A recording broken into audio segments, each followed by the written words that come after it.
நிறைவாக வருவது லலிதா தேவிக்கு கணபதி செய்த லீலை. லலிதா தேவி அவதாரம் பண்டாசுரனை அழிக்கவே ஏற்பட்டது.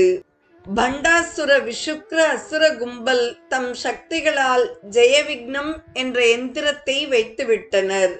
அதனால் தேவியின் சேனைகள் அனைத்தும் சக்தி இழந்து உற்சாகமற்றவர்களாகவும் பலவீனர்களாகவும் ஆகிவிட்டனர். அதை உணர்ந்த பராசக்தி சிவனை பார்க்க, அப்போதே தேவியின் புன்னகையில் கணபதி ஆவிர்பவித்து விக்ன எந்திரத்தை உடைத்தார்.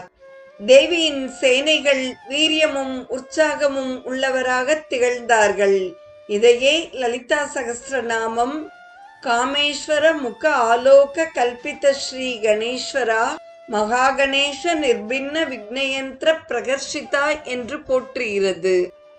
எனக்கு வேண்டும் வரங்களை இசைப்பேன் கேளாய் கணபதி, மனதில் சலனமில்லாமல் மதியிலே இருளே தோன்றாமல் நினைக்கும் பொழுது நின் மௌன நிலை வந்திடல் நீ செயல் வேண்டும்.